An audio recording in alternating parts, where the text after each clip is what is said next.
Voltamos com Cidadania em Debate aqui pela FURB TV. E no programa de hoje estamos falando sobre suicídio e os altos índices verificados na região sul do Brasil. Para falar desse assunto, o nosso convidado é o psicólogo Nilson Berenstein Neto, um dos organizadores, do livro Assédio Moral, a Morte de Si, Significados Sociais do Suicídio no Trabalho. Neto, seguinte, o clima, a geografia e a cobrança social podem ser influências para o alto índice aí de suicídio na região sul ou em qualquer lugar que a gente possa tentar entender? Está misturando três coisas diferentes, né? O clima e geografia e a questão da cobrança social. Vou tentar separar. Vamos limpar a área. Essa questão do clima e da geografia foi muito estudada pelos pioneiros dos estudos do suicídio científico, vamos dizer assim, né? Principalmente aí um dos grandes representantes desse pioneirismo foi o Durkheim, né? Agora a gente tem que pensar que morar num vale na época do Durkheim era muito diferente de morar num vale hoje. Sim. Né?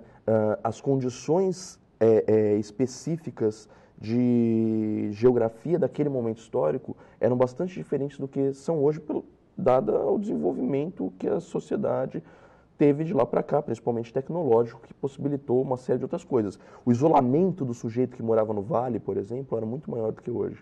Né? Então, eu acho que a gente tem que repensar um pouco essa questão. Em relação ao clima, a gente deve pensar que, por exemplo, nos países do norte e leste europeu, onde existem climas muito frios e isso acaba também, de uma certa forma, isolando um pouco as pessoas. Onde, isso historicamente, essas pessoas sofreram essa situação. Lógico que hoje as possibilidades são muito maiores, mas ainda assim existe toda a história disso.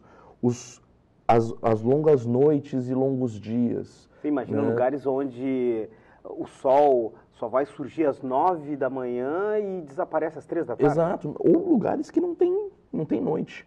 Né? Fica um tempão de dia e depois vão ter um tempo de noite. Essas coisas, sem dúvida nenhuma, alteram a convivência e a vivência das pessoas de uma forma que deve ser, sim, observada. Eu acho que a tentativa aqui é não excluir elementos, é buscar entendê-los da melhor forma, né? Mas é também não pegar elementos como se fossem a salvação da questão. Agora, a questão da cobrança social, eu acho que aí vale a pena a gente pensar bem. E eu pensaria que também na questão do Sul, uma questão cultural dos imigrantes, né? Que trazem culturas bastante próprias para essa região. E eu acho que também valeria pesquisar e pensar a respeito disso. Em relação à cobrança, sem dúvida nenhuma, ela vai ter uma relação com a questão do suicídio. Né? Como eu estou também pesquisando essa questão do suicídio relacionado ao mundo do trabalho, a gente vai vendo que o excesso de cobrança dos sujeitos e a impossibilidade de se opor a isso, né, acaba tendo um pouco essa característica, né, ou contribuindo muito para que as pessoas busquem tirar suas vidas. Porque você cerca o indivíduo, você tira as outras possibilidades dele e acaba deixando muito poucas possibilidades ou até mesmo só essa. Nessas situações, eu acho que vale a pena a gente até pensar, quando é feito de propósito, lógico, se esses suicídios são de fato suicídios ou se eles não são, na verdade, assassinatos. Né? Quando você tira completamente o horizonte do sujeito e praticamente indica para onde ele deve ir, né? Você, na verdade, está empurrando o cara do... Né? Exato. Mas quando você fala, né, não só você fala, mas os números apontam para essa condição aí de... a região sul é a região onde os números, né, apontam mais. O resto do Brasil, qual é a situação? Olha, o suicídio ele vem crescendo no Brasil como um todo. O dado que você estava trazendo, que é o dado mais recente que se tem, né, estava apontando que houve uma queda, mas na verdade, que é até 2002, né? De 2002 para cá, na verdade, houve uma... Subiu? Subiu. Nós estamos hoje em torno de 4,8 pessoas por 100 mil habitantes. Né? O cálculo da taxa em qualquer lugar do mundo é feito número de suicídios por 100 mil habitantes. No Brasil, nós temos 4,8. E esse número, comparado com outros países, qual que é? É baixo. É baixo, é tá? baixo. Nós temos... Se nós formos pegar o suicídio não como uma taxa, mas o dado bruto, nós temos muitos suicídios, porque o Brasil é um país muito grande, certo? Mas quando a gente vai fazer essa divisão por 100 mil habitantes, aí se torna um dos países que tem baixos níveis de suicídio. Os mais altos estão entre Japão, Cuba, Ilhas Maurício, Suécia, Noruega, Letônia, Estônia, Lituânia, Rússia e algum que eu não vou conseguir lembrar agora. Mas esses são os números... o Uruguai também está na América Latina e principalmente na América do Sul, é um dos mais altos índices. E quando a gente pensa, né, na condição do Japão, porque tem esse alto índice de suicídio, e eu acho que principalmente entre os jovens, né? O que a gente pode tirar de leitura disso? Olha, pensar o suicídio no Japão... Na verdade, o suicídio ele tem que ser pensado relacionado à cultura das pessoas. Por isso que eu atentei para esse fato do Sul ter a peculiaridade cultural que tem, né, pelos imigrantes. No Japão, eles historicamente têm uma cultura de mortes voluntárias frente a questões relacionadas à honra, né? Não só o harakiri, que é bastante conhecido como uma outra forma de se matar, que é conhecida exatamente por o harakiri? seppuku. O harakiri, na verdade, ele é praticamente uma técnica onde o sujeito, primeiro ele abria o ventre... Que dá para se ver em filmes, né? Em filmes, tá. Isso. E estava relacionado com os samurais e a questão da honra. Sim. Se o sujeito se sentisse desonrado, ele tirava a sua própria vida, optando ou pelo harakiri, ou pelo seppuku, ou outras formas. Existem outros nomes e cada nome desse vai estar ligado a uma técnica e a uma forma específica de optar por essa morte voluntária. Que é a questão da honra, né? Que é a questão da honra muito presente. Inclusive, no Japão, quem faz parte de governo e é acusado, né, de corrupção e tal. Isso. E aí, para tentar salvar a honra, que não é não só dele, sim da família, né?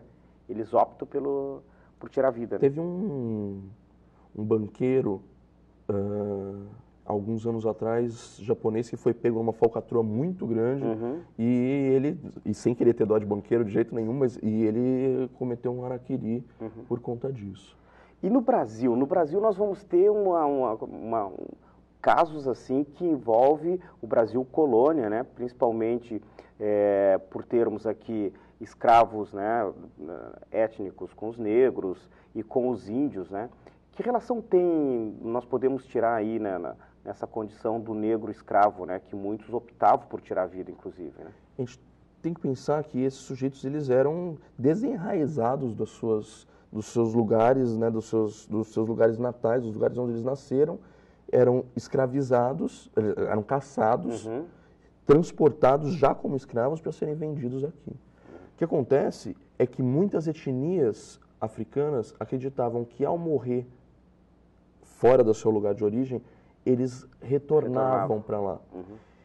Isso, aliado a outras questões, se tornou um instrumento de resistência entre os escravos. Aliás, era contestação, inclusive, exato, também, né? Porque o que acontece? O escravo, ao contrário do trabalhador, ele era uma propriedade do seu dono. Então, o dono tinha que garantir, tinha que zelar minimamente pela vida dele. O trabalhador, pelo contrário, não. O trabalhador, se ele morrer, o patrão vai lá e contrata outro.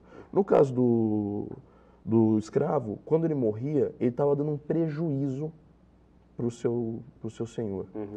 E aí os senhores começam a buscar formas de impedir que esses escravos se matassem. Uma dessas formas foi a catequização desses escravos. A mesma coisa relacionada aos índios. Foram muitos os índios, os que não dizimados por serem caçados ou em guerras com os brancos, tiraram as suas vidas para não serem escravizados. Porque sabiam que muitas vezes morreriam trabalhando, porque uma coisa é o escravo morrer por sobretrabalho, morrer produzindo. Isso o patrão, dependendo da produção, o patrão não, desculpem, o senhor Os senhores levava deixam, numa né? boa. Agora, outra coisa é um trabalhador escravizado em condições de produção tirar intencionalmente sua vida. Isso gerava prejuízo, isso não podia acontecer. E aí virava essa luta. Então, tanto índios escravizados quanto africanos escravizados se mataram também por acreditarem que essa morte os levaria de volta para encontrar os seus antepassados, ou os né? seus, né, os seus familiares, as pessoas próximas, no caso dos africanos, ou os seus antepassados, no caso dos indígenas, que não acreditavam que renasceriam, mas que, né, continuariam a vida numa outra dimensão, num outro lugar, acabou se tornando um instrumento de resistência frente a essa escravização. E a Igreja Católica, por sua vez, teve um papel fundamental. Aliás, a Igreja Católica condena o suicídio, né? Condena terminantemente o suicídio. E eu vou retomar essa questão, porque eu acho que é uma questão importante da gente pensar. Mas a Igreja Católica teve um papel importante na catequização de índios e negros, inculcando nesses sujeitos uma cultura que não era a deles e que, condenando o suicídio, dizia que ao se matarem eles não iam voltar para sua terra natal, não iam voltar a encontrar os seus antepassados, mas iam para o inferno. E muito menos iriam para o paraíso, né? Sim, eles iriam especificamente para o inferno. Agora, historicamente, na antiguidade, né, nas civilizações antigas, o suicídio ele não era terminantemente condenado. Dependia do caso, da forma, do como a coisa se dava, ele era tratado de uma maneira diferente. As formas de se tratar o suicídio eram diversas, inclusive a palavra suicídio só veio existir a partir do século XII. Eles tinham cerca de 350 palavras entre latim e grego para denominar as várias formas de tirar a própria vida. E aí, com os sistematizadores do pensamento cristão, o suicídio, né, a morte voluntária, começa a ser atrelada com o assassinato e o assassinato de si, o que fazia com que a pessoa se tornasse o pior dos pecadores, porque ela estava sujando a sua mão com sangue, muitas vezes um sangue inocente. Como ela morria, ela não tinha condição de se arrepender, e aí, por conta disso, ela, sem dúvida nenhuma, era o pior dos pecadores. Isso nas palavras quase exatas do Santo Agostinho, que é um dos grandes responsáveis pela condenação da morte voluntária. E por esse atrelamento entre a ideia de assassino e de pessoa que tira a própria vida, do assassino de si. É um assunto que é espinhoso, mas ao mesmo tempo é interessante e obviamente nós estamos falando do suicídio com um olhar na questão do trabalhador e a gente faz uma defesa, obviamente, que é a defesa da vida, tanto é que o psicólogo e pesquisador Neto, ele se debruça nesse assunto, mas acima de tudo ele é um defensor pela vida, né? Infelizmente nós chegamos ao final, né, de mais um Cidadania em Debate, que é um programa do Sindicato dos Servidores Públicos do Ensino Superior de Blumenau. Quero agradecer aqui a presença do psicólogo Nilson Bernstein Neto, que veio falar sobre a questão aí do suicídio na região sul do Brasil e também falar a questão histórica, mas também quero agradecer a você que esteve ligado no programa e a gente volta a se encontrar na próxima semana. Tenham todos uma boa noite e uma boa semana.